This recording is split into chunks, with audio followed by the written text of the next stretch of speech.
आपण बघतोय मोठ्या संख्येने शिवसैनिक जमतात। कोणताही अनुचित प्रकार घडू नये, हा मोर्चा व्यवस्थित पार पडावा यासाठी पोलिसांचा देखील तितकाच तगडा बंदोबस्त तैनात करण्यात आलेला आहे। माझे सहकारी कृष्णा आपल्यासोबत जोडले गेलेत। कृष्णा, पोलिसांचा देखील आपण बघतोय तगडा बंदोबस्त ठिकठिकाणी तैनात करण्यात आला आहे।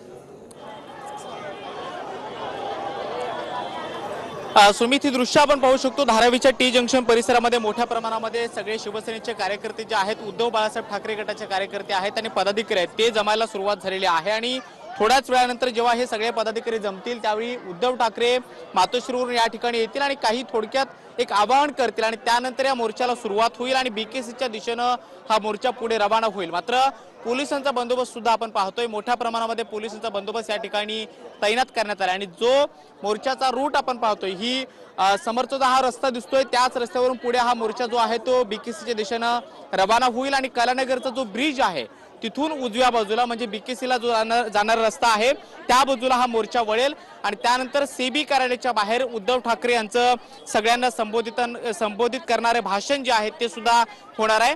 या सगळ्या पदाधिकाऱ्यांना या ठिकाणाहून अतिशय शांततेमध्ये बीकेसीचे त्या सभेच्या ठिकाणापर्यंत नेण्यासाठी पोलिसांचा चोख बंदोबस्त जो आहे तो ठिकाणी या सगळ्या ठिकाणी तैनात करण्यात आलेला आहे। आपण पाहतो की धारावीची पोलीस ठाण्याची जी बीट चौकी आहे टी जंक्शनची, तिथे हे सगळे कार्यकर्ते आणि पदाधिकारी मोठ्या संख्येने जमलेले आहेत। महिला सुद्धा मोठ्या प्रमाणामध्ये या मोर्चामध्ये सहभागी झालेल्या आहेत आणि अडाणी हटाव धारावी बचाव अशा पद्धतीच्या घोषणा ज्या आहेत त्या ठिकाणी दिल्या जात आहेत। प्रमुख नेते ठाकरे गटाचे ते सुद्धा या ठिकाणी हळूहळू पोहोचतील। खासदार अरविंद सावंत हे पोहोचलेले आहेत, वेगवेगळे पदाधिकारी सुद्धा पोहोचलेले आहेत आणि संपूर्ण मुंबई शहरभरामधून वेगवेगळ्या ठिकाणाहून कार्यकर्ते जे आहेत ते आजच्या मोर्चामध्ये सहभागी होण्यासाठी जमलेले आहेत।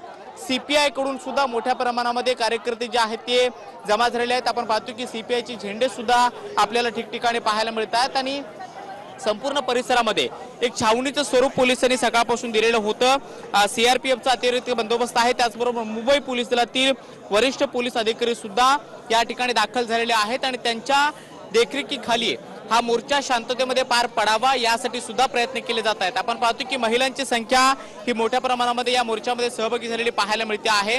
खासदार